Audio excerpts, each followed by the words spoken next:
This is not mental toughness training, okay? So don't get that misconstrued. If I see another Instagram post on how sitting in an ice tub makes you mentally tough, I swear to God. Whew. Whew. Whew. Oh, yeah. Fuck yeah, stay hard. What is up, YouTube? We are back with another day. This weekend has been a little rough. We had the Toughness concert on Saturday, and not in the way that you're thinking. Saturday was the Toughness concert blast. Met some amazing people, super fun. Talked to people about EDM concerts being very, very spiritual, and maybe we get into that a little bit later. But like, what church is for people. I think the way that we approach God, for many people, kills God for a lot of people when it doesn't need to be killed. And I think we need to be just a little bit more open, one, with our historical understanding of what God has been in the past and what that means now. And I just think a lot of people kill God for other people by not approaching it in an open way, and being very closed off to what a spiritual experience is for somebody. And I've experienced it in a lot of different environments, the EDM concert and actual church, and communion, and just listening to music on a walk, like different touches of God, different touches of a spiritual experience. And it's also funny, like, you say God and you get so many people turned off, like you can't talk about a God, a spiritual entity, like whatever it is, because as soon as you say God, there's so many negative connotations, so many negative rules applied to it, so many negative people applied to just the term God, and it's been taken over by one sector of people, when just a general understanding of a universal being, a general understanding of a universal God, a universal thing that has some sort of, it could be just the environment, it could just be earth, whatever it is for you.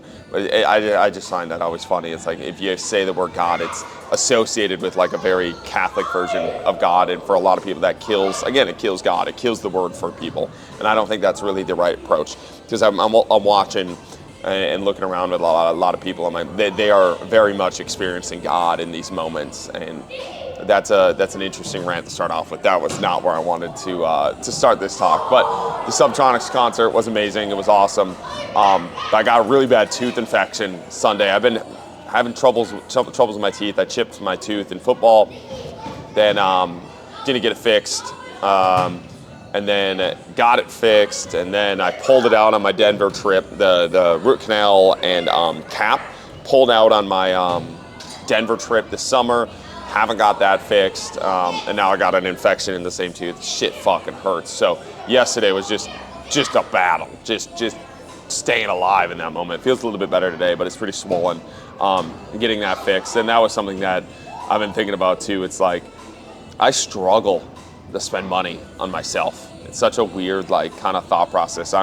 If I have a intent with the money to spend it in like bettering JST, like buying a camera, or a red light, or something that's expensive for the gym, something that's expensive for something else, or somebody else. I really have no problem spending that money and making that commitment and making it make sense and justifying that purchase. But when it comes to spending money on myself, I'm not very good with that. I have a very scarcity mindset, and I've been trying to think about why that is. Like, why do I have that block to spend money there? And is it you're not worth enough for the money? Is it you need to tie that money into something else? Is it like that you didn't have money in the past and now like that big purchases scare you? And I have to really beat myself out of those biases. One, just to take care of your fucking teeth, dude. Like, why are you not fixing that tooth? But two, to just get over this scarcity bias and understand, like, just a little bit of anxiety around money, and getting over that, and understanding like you've put yourself in a solid spot. Just continue on your path, and you don't have to go crazy with money. Like, I don't think I'll ever be the person to go crazy on money, but like, you don't have to have a scarcity mindset with it. And one of the things I've realized and really working on trying to do is like making purchases that I know are going to better my life and in the long run make me more money. So like, this camera was one. It's like, buy the camera, it's going to make you more money in the long run. It's going to allow you to make the content. It's going to free up the stress that you have. Same thing with like microphones and simple cords. Like, just small things, small purchases that are going to better your life, and getting over the scarcity mindset with money to where you actually go make that purchase regardless of what it's going to do, because you know that it's going to exponentially make your business better, exponentially make your product better, exponentially make, like in the case of the teeth, like it's going to make me better. I'm not going to have to worry about my teeth. I'm not going to be in pain. I'm not going to be distracted by them. I'm going to be able to use all that energy that was over here and spend it on something that I actually want to spend it on. And yeah, and that was just a thought process I've been working on, like getting over scarcity mindset with money, understanding it's going to be all right, and being able to spend money on things that I need to spend money on is like this kind of next chapter, next journey, and something that I'm working on. So not really a ending to that rant, but something that I'm actively working on and actively thinking about, and hopefully that's helps other people out there with the scarcity mindset. Like if you are in a position where you got yourself out of, where money was a factor, like where you were bouncing checks as a kid, trying to like buy McDonald's, and you were begging, like you're putting 15 cents into your car to like get to the next spot, like things like that. Like once you get past that situation and you're okay, like you have to realize like that scarcity mindset no longer serves you, no longer serves where you at, and it's actually holding you back. And I think a lot of times we use the tools that have got us to where we're at, and we never let go of them, because that scarcity mindset served me great back in the past, right? Like it was perfect when I was living in a trailer home. It was perfect when I had no money in college. But now it's not only not helping me, it's holding me back. And I think just releasing some of those tools. So that was a whole long rant there. Let's go lift. Let's go bench press. Let's get it done. Opposite of last week where we had a plate on that side, one plate incline. We're gonna go one plate decline here. 3 rep max. Last week at 3 rep maxes. Ripping them here. Still warming up. Let's go.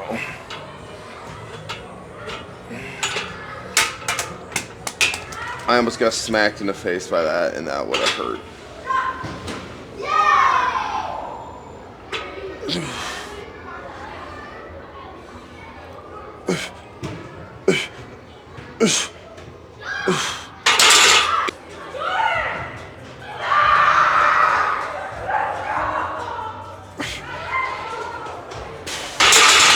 All right, pump covers off.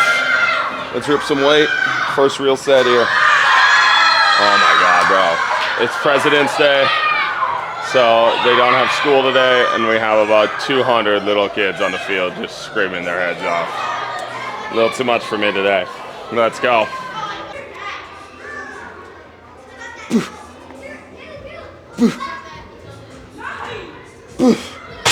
Oh, there we go. Man, chest a little sore today. Not really sure from what. I didn't really hit anything big chest-wise. Friday would have been the last day I did some accessories. Yesterday was a wash. Saturday I just did some snatches like I showed on the camera. Whew, a little sore. Gotta figure out from what. Oh, we found the culprit. I remember the culprit. I ripped an AMRAP push-up, deep range of motion push-ups, because one of the high schoolers was talking shit on Friday. And I think that's might be why I'm sore. I totally forgot I did that. But we have deep range of motion push-ups today, and I had a flashback. I was like, oh yeah, fuck, that's what I did on Friday. So maybe that's why we're a little bit sore. But still gonna rip. Boof. Boof. Boof. Woo! Let's go. So I've never really done this decline bench before, just like I hadn't done the one plate incline bench before, but I was literally just messing around one day and set the bench on here 2 weeks ago now, and I'm like, oh, why are we not benching off of that and making our own decline bench and own incline bench? So I really like this variation, just have never done it before. Setup is kind of tough to, like most decline benches, you're locked in with the feet, so it's kind of tough. I think if we did any more of a decline here, you kind of fall off the bench. But this one plate is pretty nice. You just squeeze the bench just a little bit more, try to stabilize that way, but I like the feel of it. It's kind of a cool variation, so let's do it. Come on. Whew. Whew. Come on.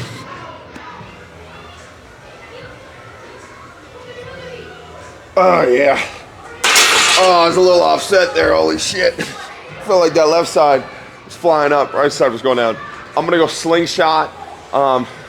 hit one more set. I'm all right with that weight. We'll go slingshot 315 just to get the ego rolling, get back under this 315. Bench has probably been the biggest thing that has taken the biggest hit since increasing the swing volume.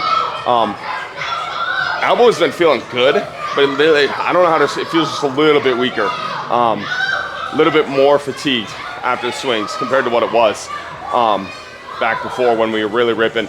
We were ripping a lot of weights last year. At this time, it was a lot of weights, not nearly enough swings. Like you thought you were fucking practicing, you thought you were doing something, but it was. I mean, just wasn't committed enough. It wasn't at the level that I actually need. I wasn't taking it as seriously as I need to take it. And now we're time to taking it as seriously as we need to take it. And some other things are just taking a little bit of a hit, but bench is one where I probably noticed it the most, to where we got up to a 350 bench. I'd probably say my max bench right now would be probably 325, 330. We'll find out in a couple weeks, but not 350 right now. And you can just kind of tell when you unrack a weight, the stability there, and you just feel a little bit less stable in that left arm. Not even pain anymore, just a little less stable, a little more fatigued. So we'll go slingshot, just continue to build the bench back up, and then I'll show some of the accessories that we do, and we'll go from there. Let's do it. All right, our first spine move of the day is just gonna be these nice slow twists in this GHR, hugging ourselves, twisting side to side, just feeling nice and loosey-goosey. Twist. Here. Twist. Here. A lot of times we'll do these super fast or weighted. Today just a little bit more mobility, if you want to call it that. A little bit more range of motion here. These feel really good.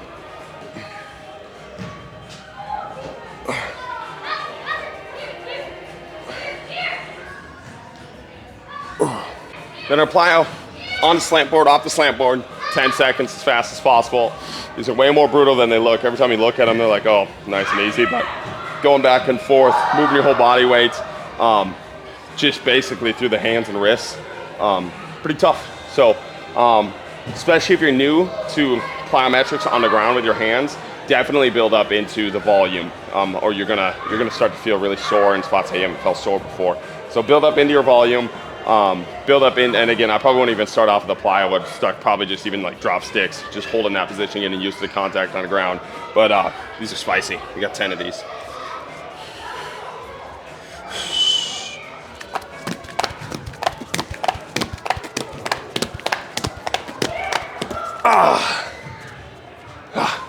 And these same overhead throws we had last week with this super cat straight arms throwing up. This week we're going double banded, so it's going to snap up back down a little bit more than last week, but really enjoy these. I decided to go bench flat, because like last week we talked about one plate was too high. Bench flat feels just a little low, but I like the feeling better than the red box on there, so here we go.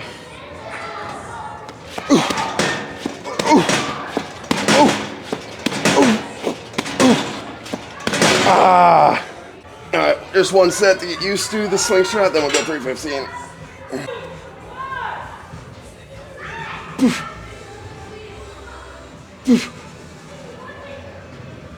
All right, I think it's time for a chat here.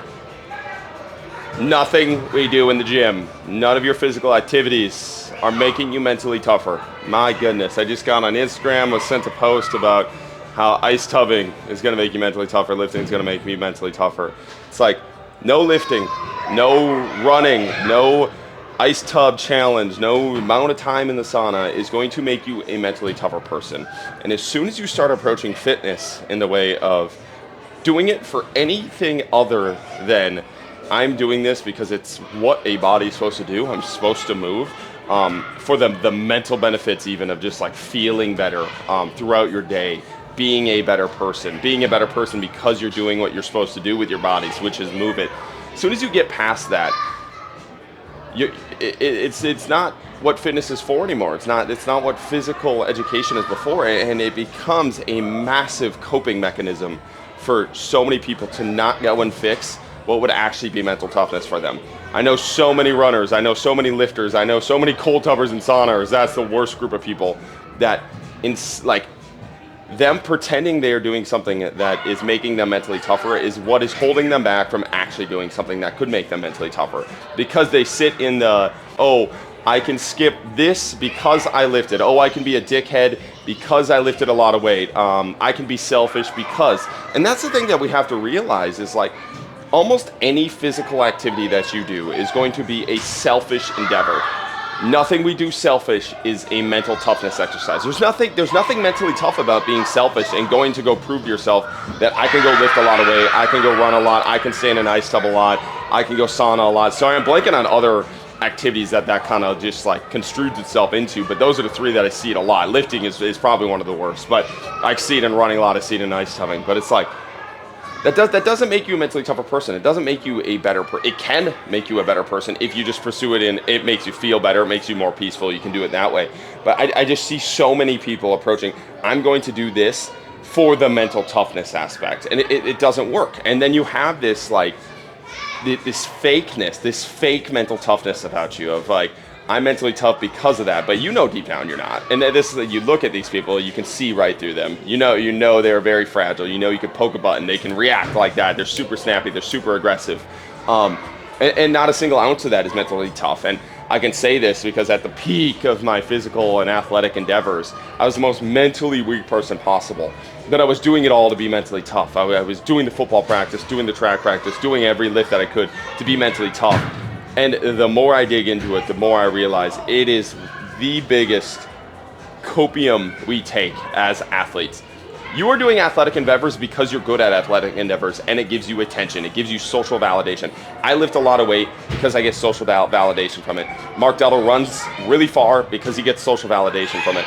Same thing with the biohackers, where they stay in the ice tubs because they get social validation from it. That is the exact opposite thing of mental toughness. So now we're taking the social validation, which we probably should in some regard. I'm not saying we need to get rid of all the mental toughness or all the social validation aspects of it. I think as long as you're aware of why you're doing it, that's the most important thing. Like Mark and I were talking about like why you do social media, and at the very base of it, everybody's doing social media for social validation, but everybody's kind of doing everything at some regard for social validation. But as soon as you misconstrued social validation as mental toughness, as the ability to keep your shit together under pressure in certain situations, I think you really get lost in your own sauce and you really start to confuse yourself. The mental toughness things are the things that you are not good at, that you don't get social validation for, that nobody's gonna clap you on the back for, that nobody's gonna say anything for. That's your mental toughness.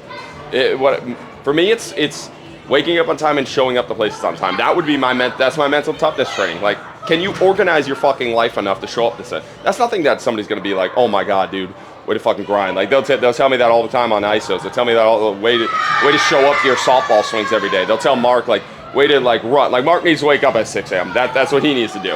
Like that's your mental toughness thing. I'm trying to think of biohackers. Biohackers are so much stuff outside, but our mental toughness thing is not running our miles. Our mental toughness thing is not the weight that we lift, because we're good at that, right? So that's our benefit. That's the thing we get to do for fun. That's our enjoyment. That's our challenge. That's the thing that leaves our legacy. There's all external factors there. The mental toughness thing is something different, right? It's something that we don't get a reward for. It's something that nobody's gonna clap us on the back for. And those are the things we need to work on. And no amount of adding 5 pounds to my bench is gonna force me to show up to places more on time. Be more compassionate. That's another mental toughness thing for me. Like, see things from other people's perspectives. Just be more compassionate. Be with them. Like, lifting more weight is not going to allow me to do that. It's not going to allow me to be less of an asshole, right? So, mental toughness is doing the things that you are not good at and you have no external reason for doing them. The mental toughness side is drawing myself back, going into more compassion, things where I won't get attention for, things where I won't get the pat on the back for. And I think focusing more on those things rather than pretending fitness is those things for us so I don't have to. Because again, it gets construed into, I don't have to be compassionate because I'm already mentally tough, because I lifted my weights. I don't have to show up to whatever it is because I sat in my ice tub and I'm already did my mental toughness. It's not because of, you did that singular thing for the reward of the singular thing. It doesn't expand to other aspects. You also need to do those other aspects, and that's your mental toughness. And for the people getting into fitness that aren't athletes, that don't enjoy fitness, that don't get the benefit, then fitness can be your mental toughness because you're doing all the other things, right? So it's not that fitness can't be mental toughness for you if maybe you're not good at it. Maybe you don't have a social media page. Maybe you're not recording yourself on YouTube, getting benefits from there. And then maybe it's like, I despise fitness. I despise moving my body. The thing that I'm not doing, you're not going to go get a bunch of attention for because you're dumbbell benching 20 pounds and it's your first time, and that's amazing, and starting that, but you're not going to get a bunch of attention for it. Starting that up could be your mental toughness journey, and going down that path. So it's just not misconstruing and not getting lost in our own sauce of why are we actually doing things. I'm lifting this weight not for mental toughness, not because it makes me any tougher. It's because I get attention for it. At the end of the day, that's what it is. I get attention for it. It makes me better at softball. I get attention for softball. I'm good at these things. I'm already good at them, right? So that's why I do them. I have a YouTube page through it, right? I have an Instagram page through it. I have a business page through it. This is not mental toughness training, okay? So don't get that misconstrued. If I see another Instagram post on how sitting in an ice tub makes you mentally tough, I swear to God, physically hard things don't make you hard, right? It's things that are actually hard for you are what make you hard, right? So doing the things that you suck at make you hard. So long rant there. Let's rip this up. Whew. Whew. Whew. Oh, yeah. Fuck yeah, stay hard. All right, then just like last week, we got that 2-minute hold here, or we're gonna go 2-minute this way. I'm actually not sure if I showed this one on camera last week, if I showed the ISO. But just 2-minute hold, straight arm here, locking out the elbow, holding, just like this. Nice little banger.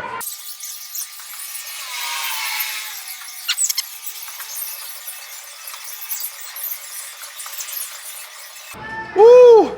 Oh yeah, that one's spicy. I like that feel on the elbow. Good little blood flow increase. Let's keep her. That's a good one. Let's keep rolling. All right, then we got this one. I really like this this variation. This is the last set of these. Going here on the back, here, side press, side bend into a press here. I'm gonna keep this arm as close to my body as I can, press the top arm above. I'll show you from the other angle in a little bit here. We're gonna be here, bend, press, keep that there, then we come back. Oh, these are spicy. Another one here, bend, press. Oh. Yeah, I like the feel of these. These are money. You can go a little bit wider. It's a little bit easier. We go a little bit wider on the bar here. Woo. Let's show the back angle just so you can see. Just like this. Here. We got 8 of these.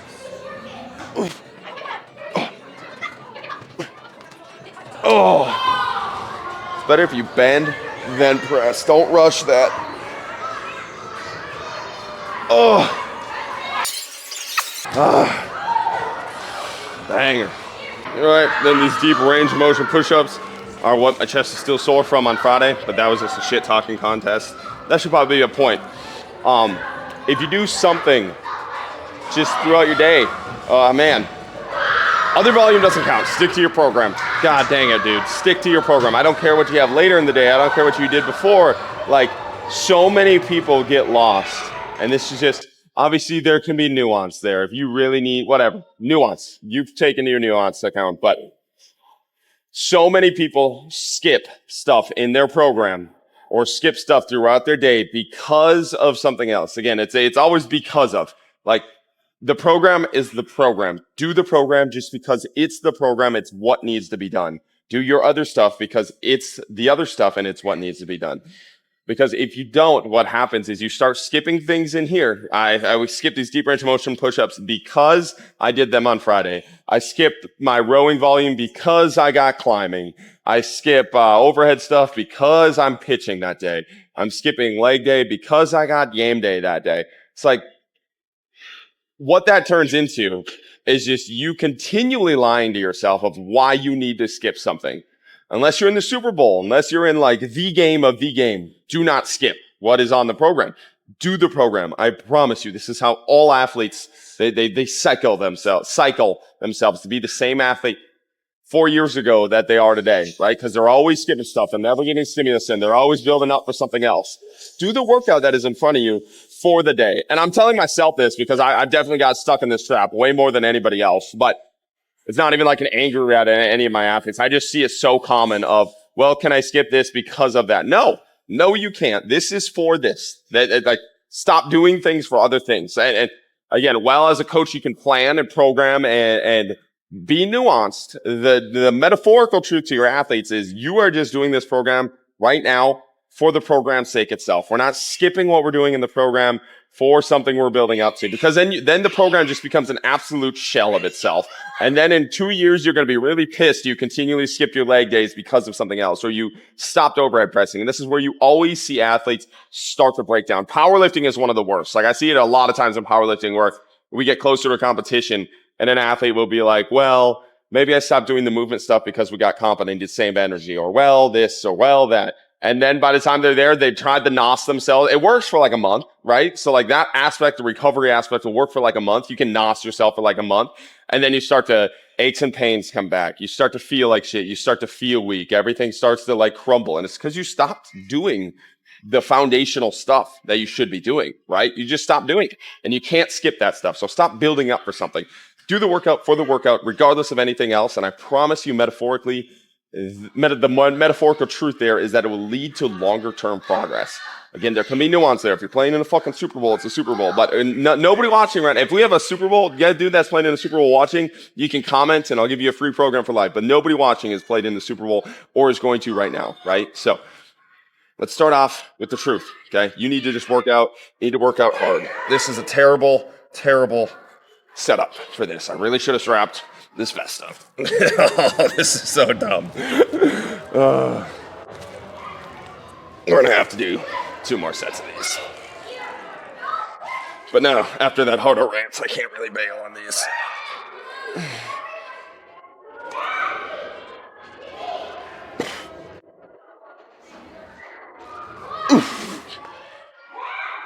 That's gonna be too light there. Right here. It's come off. Main set of the accessories done. Then we're gonna hit some shoulder rotation from there. This big pull here. Rotate through. Coming nice back. More weight here. Built different today. Oh, I don't really use the cable machine in here a ton, and I really need to start using it more. When I go to Lifetime, a lot of times I haven't done a Lifetime lift in a bit. Maybe we actually use our membership there. Take the camera there. Yeah, don't love recording and talking in front of when everybody else is working out, but that'll be a good fear. That's a good mental toughness thing right there. You got to get over that. Start to do that stuff. Right here. Going to Florida next week. Gonna go visit my buddy Kyle, so we'll get some content with him there. That'll be one of the first dual mic systems. Welty's probably gonna come on Thursday here, and that'll be a dual mic one. And then end of the month in March, we're gonna go to Austin, Texas. And hopefully hang out with, we got a softball tournament there too. Hopefully hang out with Tim Riley. Get some workout video there. So that's kind of where I see a lot of this YouTube stuff going. It's almost like walking podcast with coaches, like just working out, ripping, getting good content, getting some travel in. Again, another mental toughness thing. As crazy that is travel for me. Definitely more of a homebody. And that's just because it's safe for me. I feel like I can control everything. There's not a lot of anxiety there. And travel a lot of times, like I'm just not good at it. It's something I'm not good at because I haven't done a lot, don't have a lot of reps there. You have scarcity mindset with the money there. And that's a mental toughness thing that I need to work on, is like getting over that, being able to travel, adding that skill set to my repertoire. And that's probably a weird one. You'd think like, well, travel should be like not a mental toughness. That's a perfect argument summed up. It's like, well, working out would be mental toughness. Travel isn't. Travel's relaxation. For me, it's not. It's not. I would much rather go work out at my home gym, be fucking comfortable, and hang out with the same people over and over again. That's not what's going to take my life to the next level. That's not going to be something that levels me up to become more than I currently am. It'll get me really good at being who I currently am. And I'm all right with being who I currently am, but mental toughness is the approach of like sharpening your abilities, right? Like leveling up, growing. And that's something that would be a leveling up process for me, would be getting better at traveling, getting better at spending money, doing stuff like that. So little roundup of the argument there is, don't even know how we got there. Whatever. That's the roundup of the argument, right? Like when you suck at something, go do that. That'll sharpen your abilities, regardless of how that's culturally accepted. Let's go hit more accessories. We're running low on caffeine. And a simple one I like to finish, this will be the last thing we do today. Shoulder rotations, we're going nice and long. We'll rotate here, rotate here, and we got 100 of these, just like this. Rotating back and forth. Just grease up the shoulders before you leave. Again, I think adding in some of these movements right before you leave with your athletes, just be a moneymaker for how they feel the next day, and how they feel leaving your session. Again, you don't want them really feeling super destroyed leaving your session all the time. They can just feel just a tiny bit better. Why not, right? So I think timing up when you're doing some of these flow-based movements is nice. They're beat up at the start of the workout, you can have flow to get them in, and then if they're beat up towards the end, have them flow to leave. Make them feel a little better, got a bunch of work in, rip in there. We just got 100.